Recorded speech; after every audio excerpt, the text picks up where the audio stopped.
और अब आपको दिखाते हैं 1 मिनट में एक खबर। गाजियाबाद में एक टैक्सी चालक को लठ दिखाना पुलिस वाले को भारी पड़ गया।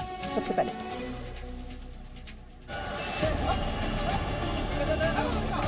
टैक्सी चालक को लठ दिखाना उत्तर प्रदेश के गाजियाबाद में पुलिस वाले को महंगा पड़ गया। टैक्सी वाले ने पुलिसकर्मी की पिटाई का ऐसा विरोध किया कि बीच सड़क पर हंगामा बढ़ गया। दरअसल वाकया गाजियाबाद के साहिबाबाद थाने का है। मोहन नगर चौकी के राजीव गार्डन इलाके में चौकी इंचार्ज ने इस टैक्सी वाले को रोका। बताया जा रहा है कि इसी दौरान बात तब बढ़ गई जब पुलिस वाले ने टैक्सी चालक की पिटाई कर दी, जिसके बाद टैक्सी वाला भिड़ गया। रास्ते से गुजरते किसी शख्स ने वीडियो बनाकर सोशल मीडिया पर वायरल कर दिया।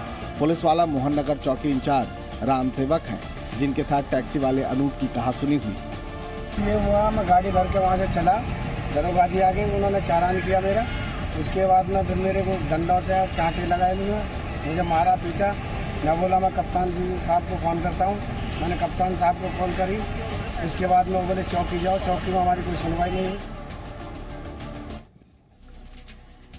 वहीं दूसरी ओर पुणे में एक कार वाले को रोकना पुलिस वाले को किस तरह से महंगा पड़ गया, ये भी देखिए। सड़क पर गाड़ी दौड़ रही है और गाड़ी की बोनट पर मौजूद ट्रैफिक पुलिस वाले की जान मुश्किल में फंसी। कार वाले को रोकने की कोशिश जारी है, लेकिन वो रुकने को तैयार नहीं। इस स्कूटर सवार ने कार की बोनट पर हाथ मारकर भी रुकने को कहा, लेकिन तब भी गाड़ी नहीं रुकी। गनीमत ये रही कि आगे चलकर सड़क पर दूसरी गाड़ी खड़ी थी, जिसकी वजह से इस कार वाले को अपनी गाड़ी रोकनी पड़ी और तब जाकर ट्रैफिक पुलिस वाला नीचे उतर सका। तस्वीरें आपने देख ली, अब मामला भी जान लीजिए। दरअसल ये सारा वाकया पुणे का है। पुलिस का कहना है कि इस कार वाले को मास्क न पहनने की वजह से रोका गया, लेकिन रुकने की जगह उसने कार भगा दी और इसी कोशिश में ये ट्रैफिक पुलिस वाला कार की बोनट पर आ गिरा। लेकिन कार वाला रुकने की जगह उसे कई किलोमीटर तक इसी तरह लेकर गाड़ी चलाता रहा। बताया जा रहा है कि आरोपी ड्राइवर को बाद में पुलिस ने हिरासत में ले लिया। एलएसी पर तनाव के बीच भारत चीन में आज 8वें दौर की बातचीत होगी। पूरा अपडेट आपको 60 सेकंड में बता दूं। भारत और चीन के बीच कोर कमांडर स्तर की बातचीत आज सुबह 9:30 बजे चुशुल में होगी। यह 8वें दौर की बातचीत होगी। पिछले 7 दौर की बातचीत बेनतीजा रही। रक्षा मंत्री ने इस बातचीत से पहले सीमाओं को लेकर भारत का रुख साफ कर दिया है। यूनिलैटरल तरीके से एलएसी पर एक्शन करने की इजाजत हम किसी भी सूरत में नहीं दे सकते। अब हमारी सरकार ने सेनाओं को वह खुली छूट दे रखी है कि एलएसी पर हम किसी भी तरह के बदलाव को अनदेखा नहीं करेंगे। रक्षा मंत्री ने बातचीत से पहले ही बता दिया कि भारत किसी तरह का समझौता नहीं करेगा और चीन को सभी इलाकों से अपने सैनिकों की वापसी करनी होगी। भारत चीन की बातचीत से पहले रक्षा मंत्री राजनाथ सिंह ने पाकिस्तान को भी कड़ा संदेश दिया। रक्षा मंत्री ने पीओके को लेकर फिर से दोहराया है कि पीओके भारत का हिस्सा है। पूरे पीओके को पाकिस्तान का हिस्सा बनाना चाहते हैं। उन्हें डर है कि यदि पृथक रखा तो भारत अपना दावा ठोक देगा। गृह मंत्री अमित शाह 2 दिनों के बंगाल दौरे पर हैं और इस दौरे को बीजेपी के मिशन बंगाल की शुरुआत क्यों कहा जा रहा है, आइए आपको समझाते हैं। आज गृह मंत्री अमित शाह सुबह 9 बजे कोलकाता में काली माता के दर्शन के साथ दिन की शुरुआत करेंगे। गुरुवार की तरह आज भी गृह मंत्री का बंगाल में काफी व्यस्त कार्यक्रम है। इस दौरान वो संगठन की कई मीटिंग भी करेंगे और इसे बीजेपी के मिशन बंगाल से क्यों जोड़ा जा रहा है, ये पहले ही साफ हो चुका है। केंद्रीय गृह मंत्री अमित शाह कोरोना काल में पहली बार पश्चिम बंगाल के दौरे पर हैं। गुरुवार को अमित शाह ने बांकुरा के चतुर्डीही गांव में आदिवासी परिवार के घर भोजन किया। उन्होंने जमीन पर नीचे बैठकर केले के पत्ते पर खाना खाया। इससे पहले अमित शाह ने बिरसा मुंडा की मूर्ति पर माल्यार्पण किया और बीजेपी कार्यकर्ताओं से मुलाकात की।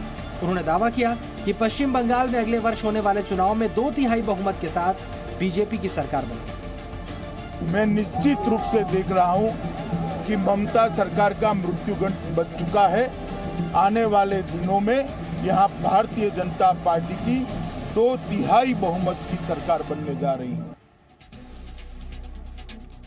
बिहार में चुनाव प्रचार थम गया है, लेकिन नीतीश कुमार ने इस बीच एक बड़ा ऐलान कर दिया। दावा ये कि चुनाव इनका ये जो चुनाव हो रहा है वो आखिरी चुनाव है। जीत का माला समर्पित करें। बिहार के मुख्यमंत्री और जेडीयू नेता नीतीश कुमार ने 2020 विधानसभा चुनाव को अपना आखिरी चुनाव बताया है। और ये मेरा अंतिम चुनाव है। अंत भला तो सब भला। अब आप बताइए, वोट दीजिएगा ना इनको? हाथ उठा के बताइए।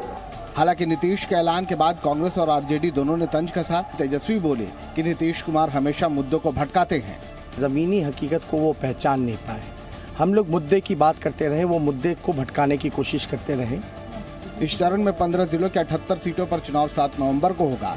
इस चरण में 1204 उम्मीदवार मैदान में हैं। आइए आपको बताते हैं तीसरे चरण में किन किन जिलों में चुनाव होगा।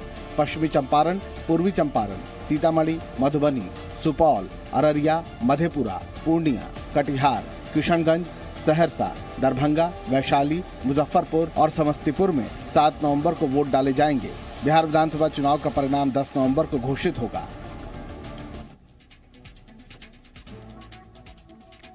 इस साल जनवरी से लेकर अब तक जम्मू कश्मीर में 200 आतंकियों का अंत हो चुका है और सुरक्षा बलों के हिट लिस्ट में अब कौन से आतंकी बचे हैं, आइए आपको बताते हैं। जम्मू कश्मीर में सुरक्षा बलों ने आतंकियों की नई हिट लिस्ट तैयार की है। आतंकी रियाज नाइकू और सैफुल्लाह के बाद अब ये 7 आतंकी सुरक्षा बलों की हिट लिस्ट में है। सुरक्षा एजेंसियां जम्मू कश्मीर में मौजूद इन टॉप कमांडर्स के खिलाफ ऑपरेशन चलाने वाली है। हम आपको इस वक्त उन आतंकियों की लिस्ट दिखा रहे हैं जो निशाने पर हैं। इनके नाम हैं फारूक अहमद भट्ट, मेहराजुद्दीन हलवाई, जावेद अहमद भट्टू, मोहम्मद सलीम पैरी, मोहम्मद अशरफ खान। ये 5 आतंकी जम्मू कश्मीर में कई आतंकी घटनाओं में शामिल रहे हैं, जिनमें से कुछ की सुरक्षा बलों पर हमले से लेकर आम लोगों को निशाना बनाने के कई मामलों में तलाश है। टोटल जो मिलिटेंट मारे गए हैं जम्मू और कश्मीर दोनों खित्तों को मिलाकर की उनकी तादाद 200 के ऊपर चली गई है। इसमें 190 के करीब लोग इस तरफ हैं और 1 दर्जन से ज़्यादा लोग जो हैं वो जम्मू के खित्ते में मारे गए।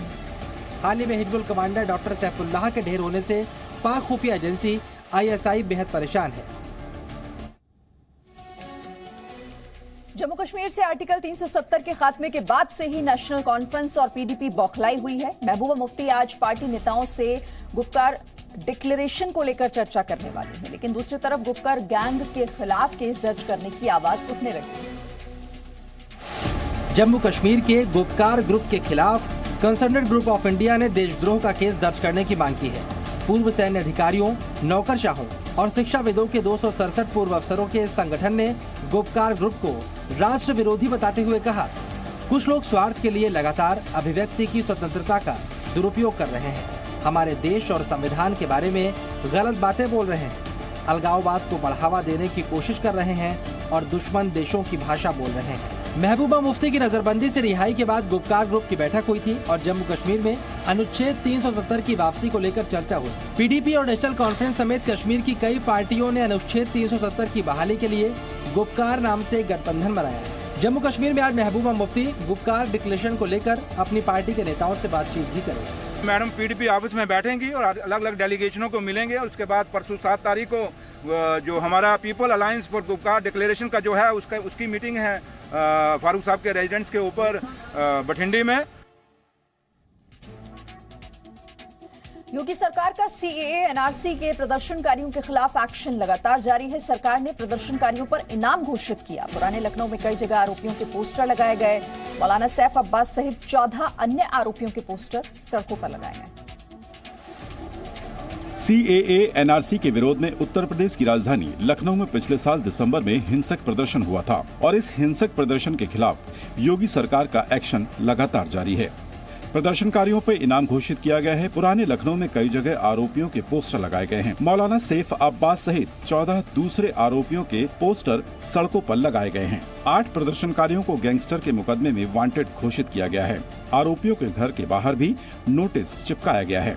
पोस्टर में यह भी लिखा है कि इन प्रदर्शनकारियों की जानकारी देने वाले को 5,000 रुपए इनाम दिया जाएगा। पहले पोस्टर में जिन 8 फरार प्रदर्शनकारियों का नाम है उन पर गैंगस्टर के तहत कार्रवाई की गई है।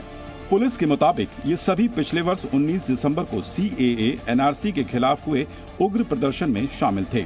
आपको बता दें कि प्रदर्शन के दौरान हिंसा भड़क गई थी, जिसमें एक व्यक्ति की मौत हो गई थी और बड़े पैमाने पर सार्वजनिक संपत्ति का नुकसान हुआ था। मथुरा के मंदिर में नमाज पढ़े जाने के बाद यूपी के कई जिलों में मस्जिदों में हनुमान चालीसा पढ़ने का सिलसिला चल पड़ा है। ऐसी ही एक तस्वीर आई मथुरा से, जिसके बाद पुलिस ने 3 लोगों को गिरफ्तार किया।